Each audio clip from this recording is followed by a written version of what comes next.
So a late season warning reverberates around the AFL, and it's come from the reigning premier.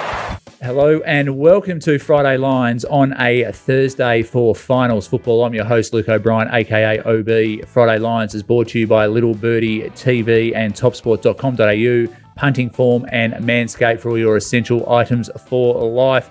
Joining me as always to talk all things AFL is MG. Welcome, MG. Thanks, OB. Glad to be here. Great week of finals football, which we'll touch on last week. And also the doyen of rugby league punting up in Orange is Toprope. Welcome, Toprope. Thanks, OB. I guess the big news on everyone's lips, everyone wants to know, has your computer updated yet? We've finally got there, I think. All that, hopefully the cleared history has gone through. That's all we really need. Doesn't worry about anything else. But anyway, we'll get there eventually. MG, big week in the AFL. Gill has just slowly ticking off a couple of agenda items before he departs the head office. TV rights, 4.5 billion over 7 years, approximately 640 million a year. Leaves the NRL in the shade, really. Just another feather in Gill's cap.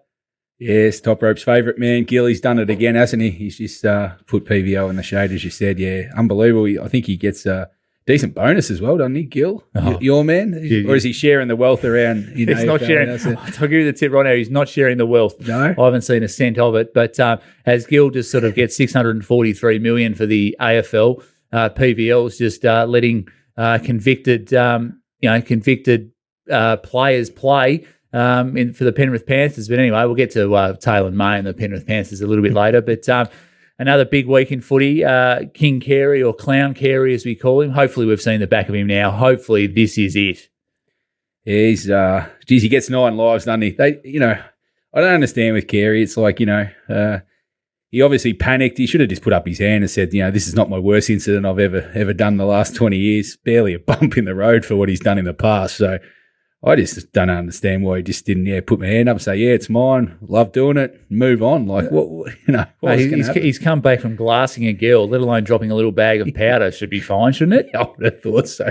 It's well down his list of achievements. I would have thought. So, Carey will be fine, though. It's probably good timing for him, the end of the season. They'll just put him out in the off-season. They'll bring him back bright and fresh for next year for sure. Hopefully there's no coming back from this. And Essendon, still we're no closer. They wanted Ross Lyon. They wanted Brad Scott. They're both pulled out. No one knows what the process is at the moment. No one knows what's going on. It seems a shambles there out at Tullamarine. Doesn't seem a shambles. It is a shambles. It is a shambles. Yeah. How bad are they going? They lose out Clarko to Kangaroos after making a late ditch, which then has to tip out their own coach. No coming back from there, and then can't even get Ross Lyon to the table. So. I don't know. I just think maybe Essendon inwardly, Sheedy's at work behind and she's knocking them all out the candidates one by one. And his man Hurd will be last man standing. They'll have no choice but to go with him. They can't. They cannot. It's the list is getting thin at Essendon because I don't think they can roll with a first year coach or a first time coach. Sorry, I don't think they can go down that path on the back of what they've just got rid of. Well, but it's not a first time coach. It's a coach with experience. You look at Craig McRae, what he's done at Essendon. It has to be Adam Uzo. I understand what you're saying with the credentials and coming off the long run, I guess. But at the end of the day, it is a first time coach. You can be an apprentice for 20 years until you step into the main chair and all the pressure, the media, the supporters, and all that are all looking at you. And if you don't get results, it's on you. It's a different ballgame. Coaches say it time and time again. I know you got to take a punt to get into it, but I just don't think Essendon are in the position right now for their members, their players, everyone down the line. The club needs some leadership in there. I thought Ross Lyon may have been the one, but they couldn't even get him to the table. So, and look, I just hope it's not an Essendon person. Surely you get someone fresh in there. But anyway, it's a hot betting market at the moment because it's changing all the time. Who knows? It might be your man Sheedy again. He might just go around again. Please, you can't. I won't say it. Anyway, before we get to AFLW, we better touch on NRL before Toprope sort of dozes off up there. But Taylor May just sort of cleared to play the rest of the final series, and we'll sit out a couple of weeks in 2023. Toprope. Yeah, what an absolutely disgraceful precedent to set. Utterly appalling. Considering the recent history of the NRL, it's certainly taken pretty heavy line in recent years regarding player off-field indiscretions. After being widely slammed for a long time for kind of doing nothing and hiding behind the presumption of innocence, they introduced the no-fault stand-down policy a few years ago. Jack DeBell missed 2 years, ultimately not found guilty. Players like Anthony Milford suspended even after they were found not guilty. And this guy plays for Penrith. Penrith get given another favour. He assaults a young man, found guilty of it, throws him to the ground, cops 2 weeks. And not only cops 2 weeks, suspended to 2023. So will not miss the final. So, he should not be seen again until probably the grand final if they lose this week, the preliminary final. I reckon utterly appalling from the NRL. And, they have not given any clue. What happens this week if, a player gets done for a high shot, something dodgy, cops a week, we'll just suspend it for next year? Clown car behaviour. You talk about Essendon being a clown show. The NRL with this is certainly throwing itself right in that mix. And why is Penrith the centre of the NRL universe at the moment? I have absolutely no idea. They are the richest club in football, probably outside the Broncos. Certainly the richest club in New South Wales. They've got interesting clubs across the game. And, there's certainly, the future of rugby league is certainly, in Western Sydney. And that's very much the heartland of it. And, PVL kind of views himself as a man of the people, I guess, and a man of the West, not a man of the East. But, it is surprising. Like every 50-50 decision goes Penrith's way. They've barely got a bad run of it. You look back to the finals last year. They should have been beaten by Parramatta. Parramatta had them. Then Mitch Kenny takes a dive, and all of a sudden, the Panthers get the win. So 8-6. So, really, it's a real strange one. But I don't think there's anyone outside of a Penrith fan. I don't reckon there'll be too many Penrith fans who deny it either. The Panthers are getting every favour this year. Well, it makes an interesting week one of finals when the Panthers take on the Eels. We'll touch on that very shortly in our Friday Lions segment. Bit of a global sports wrap. The US Open. Who cares now? Kyrgios is out. He's the only person that people watch in tennis. If you look at the men's market now, it's Alcaraz at $260, Ruud at $4, Sinner at $465, Tiafoe at $650. Who cares? No one knows them. No one cares. The only good thing is going to be a first-time winner. But, a lot of interest is sort of the life's been sucked out of the US Open with Nick not there. And MG, who do you like in the back end of the tournament? Geez, you skipped over the lead pretty quick, didn't you? Your man Kyrgios, you've been spouting him for the best part of a week and a half. And, I tell you what, he's not I know he made the final of Wimbledon and got absolutely smashed. But if he can't win a major with that lineup, and didn't even get into the semi-finals, I don't know where this individual lies. And then what's with the change for Nick Kyrgios all of a sudden? Now does he care about tennis? The last 5 years or since he's been on the stage, he doesn't want to play, he doesn't want to train, he wants to be a basketballer. Now all of a sudden he's virtually crying at press conferences and saying, I'm shattered and all this kind of stuff. You've got to put in to win majors. They're not just handed out for you. Even in this lineup, as you said, there'll be a new first-time winner. But your man Kyrgios, he's got to make a lot of changes in this off-season to get ready for the Australian Open. It's the making of the man. And as we look at the women's side of the draw, Swiatek at $287, Garcia $3, Jabeur $550, Sabalenko $8, and Pegula at $11. So Swiatek in terrific form at the back end of this year. Should look hard to beat. Yeah, just on the men's, with you reading it out, I think Tiafoe's got the home crowd behind him. I know he's the first US man for a few decades now, I think, to make the semi-final. I think he's the value at around the 650 range. So I'd be following him through with the home crowd. He's got nothing to lose, and he's up and about and plays it the right way. Swiatek is going to be hard to beat in the females, but it's an ordinary field in both, and I think the tennis fields in general at the moment they're losing a couple of their guns that they've feasted on for the last 2 decades, and they've got to find some new champs to lead the way. BMW PGA at Wentworth, a combination of some PGA players and also 17 live golfers in the field. McIlroy the favourite around $7. Anyone you like up there, Toprope?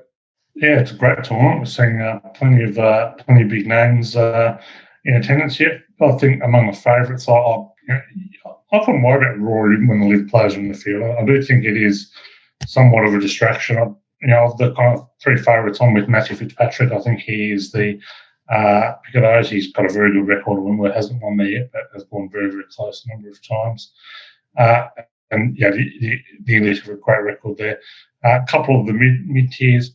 Tommy Fleetwood's had a bit of a spell. Hasn't done lots since COVID hit, but with the crowds back, I'm expecting him to have a big 2022-23 season. He's fairly committed to kind of the PGA Tour, DP World Tour, so expecting him to go well there.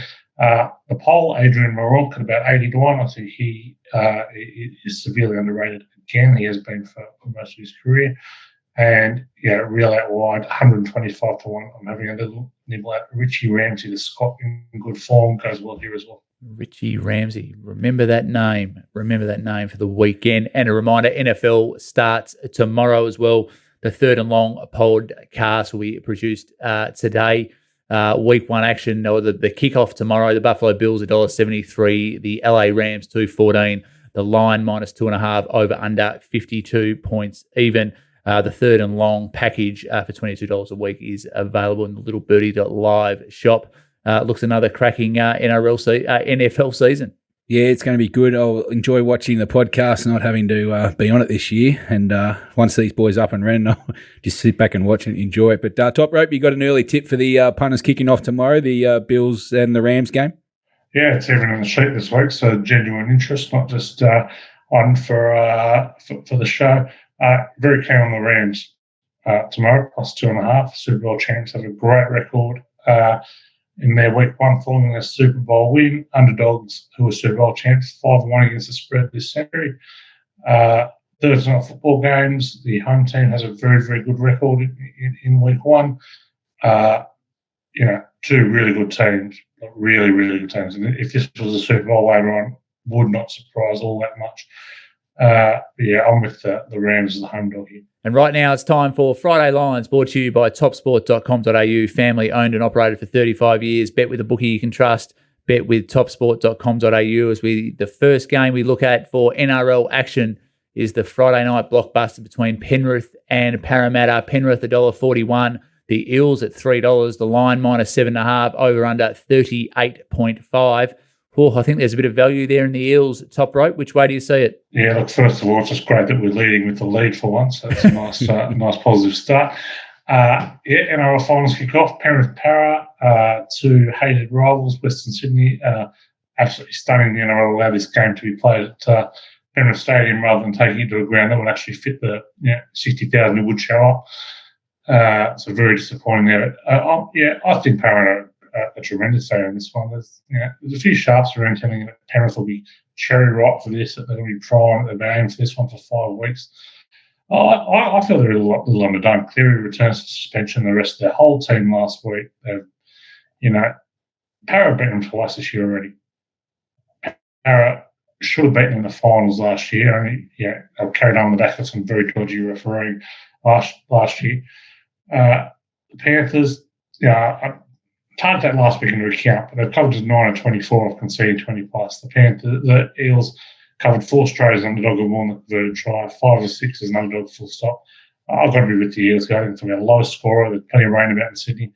I'll be with the Eels at the plus, and I think it'll be a low scoring game, so the under 40.5 also a bit. Beautiful. Yeah, I think that the Penrith Panthers are sort of flirting with their form a little bit while resting players last week, and hopefully the Eels can put up a good show against the Panthers up there. But anyway, the Melbourne versus Brisbane game is the Friday night AFL semi-final. The Demons $1.38, the Lions $3.10, the line -18.5, over under 165.5.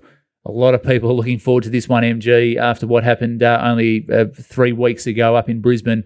Petty versus Zorko versus Petty, the slanging match. After last week's finals, hopefully this isn't a letdown. Which way you leaning? Yeah, I think it sets it up well for Brisbane. They've got to come out all guns blazing, I think, early. They've got to really set the tone, do something a bit different in this game, OB, especially at the MCG, where they have not got a good record. And as you said, they only played 3 weeks ago, and Melbourne towed them by 58 points. They played back in round 15 at the MCG as well and got beaten by 64. So Melbourne certainly do have Brisbane's measure. And, going into the MCG, it's not a good hunting ground for them. So they do have some stats against them, Brisbane here. But I just think, if you're going to get Melbourne, I think this is a time to get them. I know Petrarca will play. I think the coach come out and said that he'll play, and Petrarca being the competitive beast he is, he'll play. I think expect Petrarca maybe to play out of the square. I think they might really try and change it up. If he is sore and everything like that, they might try and change it up themselves.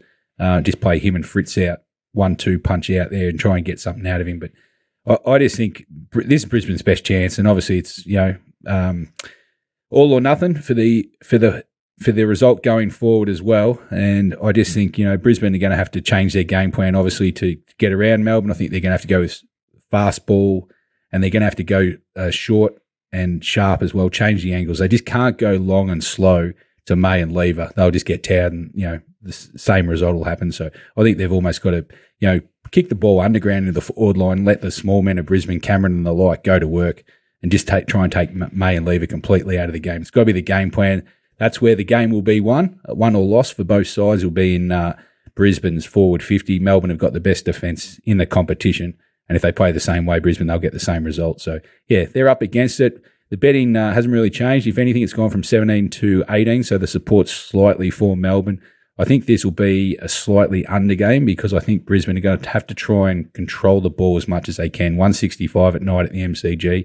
I'd be slightly to the under, but I'm going to stick with the pluses. I just think 3 goals is plenty here, OB. You've got a lot to play with. Brisbane are a high offence, second in the competition, so it's definitely offence against defence here. And all or nothing, I just think Brisbane might change their fortunes if they change their game plan. I think they're a chance at the plus. And topsport.com.au have also got some first goal scorer markets for all the punters out there. I think Melbourne, Fritsch at $9 and Danaher at $12 certainly look the value there. Yes, they've it's always a tough mark, plenty of percentage in there, but yeah, punters with only 2 matches this week, they love to back the goal scorers, multiple goal scorers. They love the same game multis, everything like that. It's hard to tip in, but yeah, both have got good records, so yeah, they'll give you a good run for your dollar. Any markets on tears being shed in this game? Yeah, over and under, two eyes, one eye. It's all happening. But the all eyes will be on Petty and Zorko. I think Zorko will come out and play a bit of a blinder. Just maybe him for most possessions, or hitting the scoreboard as well. I think he's got a point to prove. But as we look at the second match for NRL action, the Storm $1.40 against the Raiders at $3 here in Melbourne at Amy Park. The line -7.5, over under 41.5. I know you're a bit of a Raiders fan here, Toprope, and you give him a bit of hope. Yeah, you want one of the craziest stats you'll hear in NRL this season. The Raiders have won the last 4 at Amy, which is stunning. No one's got a record that good at Amy, so fairly surprising. But look, they played Melbourne well. They won 20-18 last time they went. It was in round 18. That was when the Pap went down, finished his season there. So obviously had a big impact in that one. Money's come for the Raiders. I'm not convinced the Storm are playing that well. Hughes is back, but he's carrying a calf injury. Just a number here that kind of really put the Raiders over the edge for me here. Teams are scoring 50+. They've covered 21 of 30 in the last 4 seasons. So, yeah, teams tend to hold form like that. The Storm have also failed to cover their last 5 off a loss. So, backing the Raiders plus, I think from 8.5 to 7.5, I expect that'll probably settle somewhere in the 6.5 mark. And I also think there's a very, very good play on the under here as well. The under has hit in 16 of the last 18 times the Storm and the Raiders have played. Craig Bellamy and Ricky Stewart know each other intimately. That's kind of how these games tend to kind of turn into grinds. The Storm are 16-7 under off a loss. The Raiders 14-7 under is a dog of 6.5 or more. Yeah, everything's ticking down the year. So, yeah, not a low-scoring game. I like the Raiders with a plus, and I'll be backing a little bit straight out, and also love the under here. And you're coming to Melbourne, and you're backing the Raiders. Oh, geez, that's a bit of a worry for Worry for yourself and your safety down here, but anyway, good luck. Send him out to the match. Yeah, that's right. Don't worry. I lived in Melbourne during the heyday of Slater, Smith and Croc, and I think they could have walked down Burke Street and not been recognised by a single person. So not too worried about my safety, lads. Oh, well, you'd be surprised. You would be very surprised. Yeah. Wear that green jersey down the street, you'll know about it. That's right. The milk, up the milk. As we look at the second semi-final for AFL action, it's the Magpies $1.51, the Dockers $2.60, the line minus 11.5, over under 152.5. Collingwood were outstanding last week against Geelong. They just couldn't quite get over the line. Fremantle gave the Bulldogs a nice head start before mowing them down. I don't think the Dockers will want Collingwood to get out to a lead like that. I don't think they'll be able to peg them back. MCG, the Dockers have actually played pretty well at the MCG. Look, I think this will be all one-way traffic. I can't see the Dockers getting near the Pies, but MG, I can be convinced otherwise. Yeah, one of those strange occurrences where we're on the same side there, OB, so the punters might want to jot this down. But yeah, I just think, stat-wise, there's not too much that separates these two sides. Both had 16 wins for the year, in terms of their covers and all that kind of stuff. The low-scoring games and that kind of thing. It's all very, very similar, but, there's a huge discrepancy at the MCG. Collingwood have won 12 of 15 at the G this year, and they'll have a frightful crowd ready for Freo when they come to Melbourne Saturday night. And, yeah, I just think that the two teams are playing at a different level at the moment. Even watching the last game where you watch Collingwood and Geelong, much higher standard than the Bulldogs and Freo, if you were giving them a rating. And I think Freo just coming, having to travel at the MCG, the crowd will be very much one-sided. I just think Collingwood are at a different level at the moment. I think 2 goals is cheap. You can show a bit of patience here because the market actually has trended towards Freo. I understand why. But, there is a bit of weather around, which, Fremantle obviously do enjoy. They're the second best defence. They love dragging teams down to a level that makes it close and everything like that. But, yeah, as you made a good point at the top of this intro for the game, that if Freo don't come out early in the first quarter, Collingwood could put a margin in them real quickly here. I think the crowd will get behind them. I just think they're a better side at the moment, and I think they deserve to go into the prelim. I think they'll get the job done. Saying that, what's stopping an outstanding bet for this week is the loss of Taylor Adams in the middle for Collingwood. Agreed. I think he's the equal of someone like a Prestia for Richmond and those kind of things. A Libba for Bulldogs, where you saw he came out, which might have definitely made the difference. Why the Bulldogs maybe lost that game. So I think Adams is a loss, but Collingwood will overcome it. And I just think it'll be a low-scoring game, and Freo will have their chances. But I just think Collingwood will be too good at home at the MCG. I think Finlay McRae might come in for Adams, and there's a bit of a rumour going around that Kruger might come in for Mason Cox as well. So watch this space. But looks another enticing 90,000 plus crowd at the MCG. Home of football, a lot of tickets sold already, so it should be a beauty there. 7:50 p.m. at Shark Park sees the Cronulla Sharks at $1.70 take on the North Queensland Cowboys at $2.18. The line minus 2.5, over under 42 points even. Cronulla at Shark Park are a formidable outfit, but the Cowboys have been in pretty good touch this year, finishing in the top 4 come finals time. Which way do you see this one going, Toprope? Yeah, going from a game that's not sold out to a game that is sold out. The Sharks and Cowboys, full house, full of the Sharks rabid faithful there. So, real hard game this is. I found this most difficult game of the weekend. I suspect the Cowboys are probably playing better rugby league on a neutral venue. I'd probably maybe shade them a touch, but I can't feel pretty big here. The Sharks have won 8 straight against the Cowboys as well. They've covered 12 of the last 14 meetings. The Cowboys haven't been horrible over all that period. There hasn't always been a huge disparity between the teams, which is kind of what you look for to overlay when you see a record like that. Sharks also hold form off kind of their wins. They've covered 6 or 7 off a win of 7+, 8 of 1, 8 of 9 off scoring 30+. Look, there's no knocks on the Cowboys. Just, they've got to go to Cronulla. It's a tough road trip. They haven't done overly well against top 4 opposition this year either. So leaning the Sharks. Not a lot of confidence, but leaning the Sharks. And the NRL have actually played this quite well. You have to wait till Sunday at 4:00 to get the blockbuster final between the Roosters and the Rabbitohs. The Roosters $1.58, the Rabbitohs $2.42, the line minus 4.5, over under 42.5 there. Bit of deja vu. They both played last week. Victor Radley and Cameron Murray both coming, going off early and coming back this week with concussion protocols. This looks a beauty on paper. The Roosters are in terrific form, but the Rabbitohs do find a way with Latrell and Walker and Johnson and Murray. So does look a beauty on paper, Toprope. Oh, look, if you don't love Roosters Rabbitohs clashes, you don't have rugby league. And seeing them play in the finals, they've been a few times over the last decade. This is an absolute crackerjack of the ground. There was plenty of intensity last week. The Roosters came out to make a statement. They absolutely buried Latrell at every opportunity, even got him Simbin at the end, which was a nice little treat for the Roosters faithful there. Worst thing that for the preparation this week was Latrell Mitchell coming out and, one, comparing himself to Adam Goods, and two, saying he shouldn't be getting booed. He's going to get absolutely carved up on Sunday. There is nothing surer in this world than someone who says, "Don't boo me." He's going to get booed about 10 times as much the next week. And when someone like Latrell, I don't think it's going to matter. Is it with Latrell? I think he sort of plays on that a little bit, does he? No, see, I think he's one of the players where it does matter. I think it does get in his hand. I think, look, there's no doubt Goods inspiring. And he's certainly proven himself to be a big game player in the past. And he's a great grand finals. He has had ripping state of origins.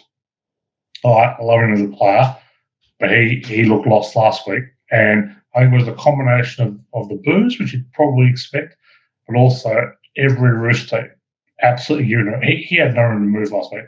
Every time he had the ball, he was tackled by 5 blokes. Like they were all over him.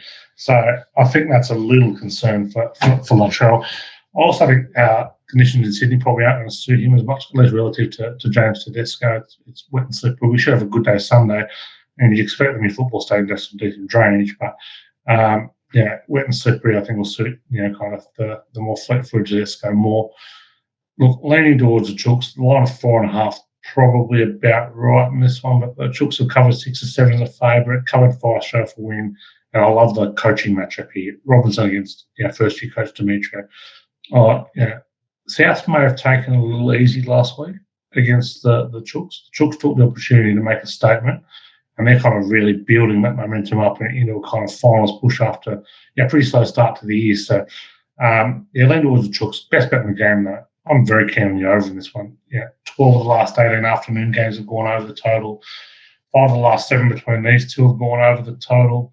It should have been 6. Last week missed by a half point, and there was barely a point score in the last 30 minutes. So, those are the over. A little flat from last week, maybe a little bitter as well.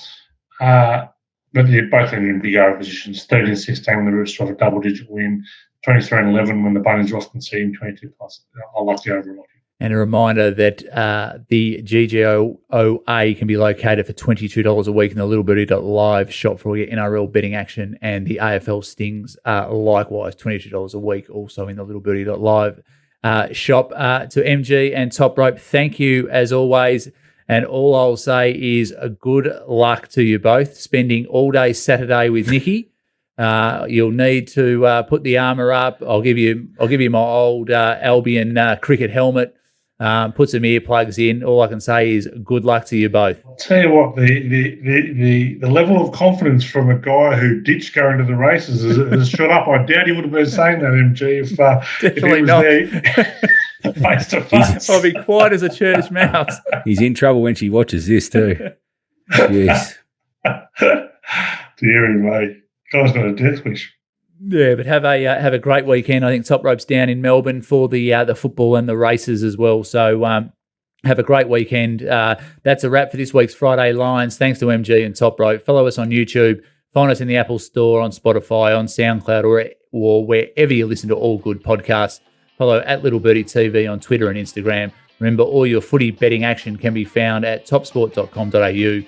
We'll be back next Friday. Join Nikki for the first look and the right of reply on Monday. But punt well, punt responsibly, and have a great weekend, punters.